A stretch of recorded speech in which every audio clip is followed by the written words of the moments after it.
Bonjour et bienvenue sur Automoto pour essayer la nouvelle Triumph Street Triple RS. Alors cette nouvelle Street Triple se décline en effet en trois versions, S, R ou RS. Et donc on va essayer ce modèle haut de gamme. Alors par rapport à l'ancienne génération de Street Triple, eh bien cette machine a perdu 2 kg, elle fait 166 kg désormais. Ils ont modifié le bras oscillant, l'échappement pour gagner ce poids, et c'est surtout qu'on a un nouveau moteur puisque maintenant c'est plus une 675 la Street Triple, c'est une 765, et dans cette version RS elle offre 77 Nm de couple et 123 chevaux. Alors la version RS a des petits logos évidemment, elle a aussi sa fourche inversée qui est spécifique avec des étriers Brembo à fixation radiale, des grands disques de frein, vous avez vu ça prend presque la taille de la roue. On a des pneus très typés course, du Diablo Super Corsa. Alors je ne sais pas si vous voyez l'état du revêtement, ça risque d'être un peu tendu aujourd'hui, en plus qu'il est prévu de faire de la piste.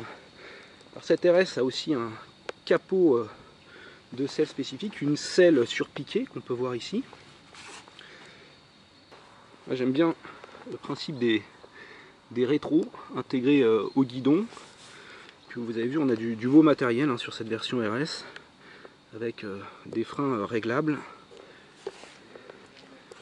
Là on a le T de fourche qui est assez joli, le support de guidon, et les câblages sont plutôt bien gainés. Allez, on va passer au guidon. Instrumentation entièrement numérique, très joli, et on peut modifier le style d'affichage. Donc là vous voyez je suis en mode 3, je vais mettre en mode 2, ça donne ça, et en mode 1 ça donne ça, c'est pas mal. Donc ça se règle via ces commodos qui sont très ergonomiques, je dirais, très faciles. Là on a les modes de conduite, donc là je vais appuyer dessus, vous voyez, et là je choisis le type de réglage de l'anti-patinage et de la réponse de l'accélérateur, donc là pour le mouillé, là pour la piste, etc. Et on peut paramétrer après individuellement l'anti-patinage et la réponse de l'accélérateur. On peut aussi couper l'ABS.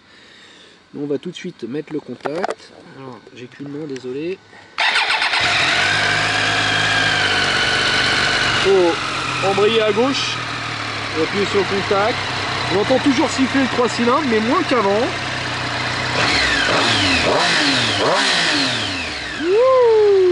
Ça s'annonce pas mal. Allez, c'est parti sur les petites routes bien humides. Heureusement qu'on a l'anti-patinage de série, paramétrable. Alors tout de suite, on apprécie bien la maniabilité de la moto. Même si elle n'a pas un rayon de braquage très court, on a vraiment la sensation d'être sur une petite cylindrée. 186 kg tout plein fait, c'est une des plus légères de la catégorie.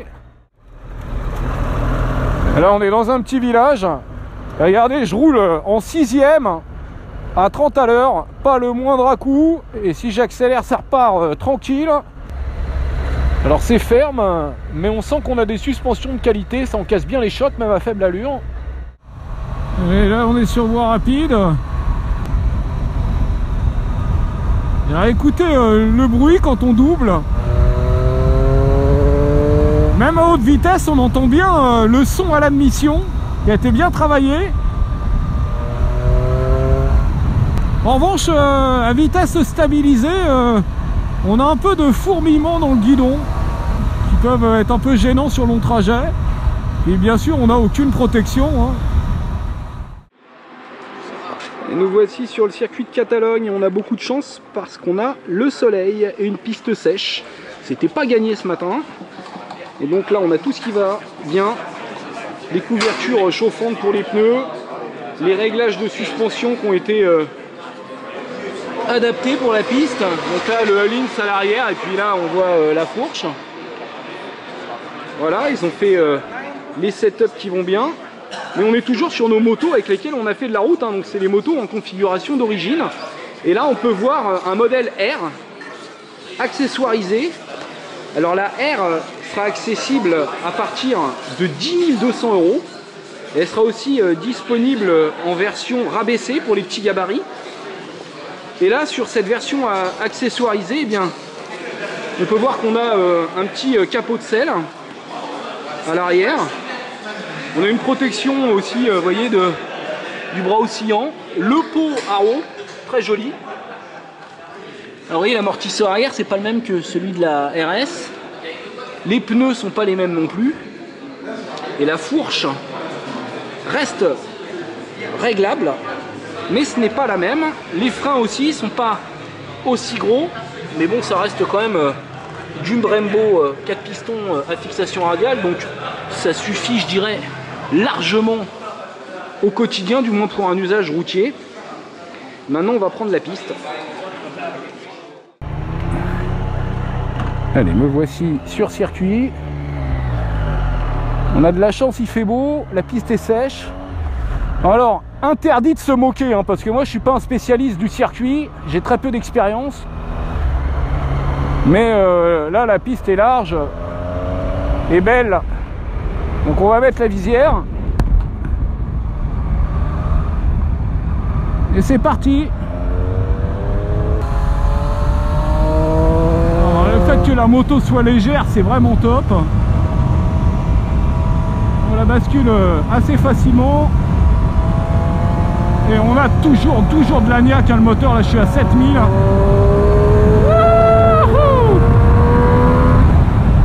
Voilà, il faut freiner. Ce qu'il y a bien, c'est qu'on a un quick shift qui permet de monter les rapports sans débrayer. Et on a un anti-dribble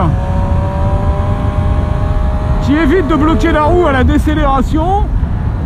Donc ça c'est bien. Et la moto, oh quel moteur, c'est incroyable. Au-dessus de 8000, ça envoie mais du feu de Dieu.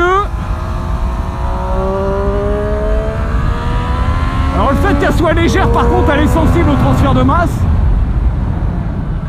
L'ABS se déclenche pas trop vite. Même quand on met de l'arrière, il est tolérant, ça c'est bien.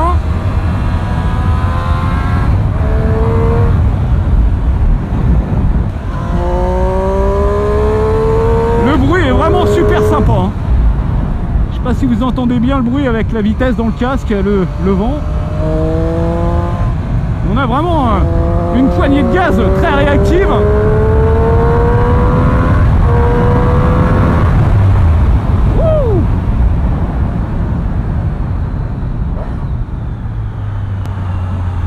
Donc on a une moto très polyvalente qui est capable de vous emmener en ville pour aller bosser tous les jours, mais aussi de s'éclater sur circuit.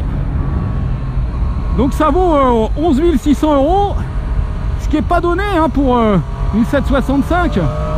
Mais franchement, ça marche comme une mille parce que c'est léger et sur piste, les débutants comme les experts pourront s'éclater avec cette machine d'origine. Allez, à bientôt sur Automoto.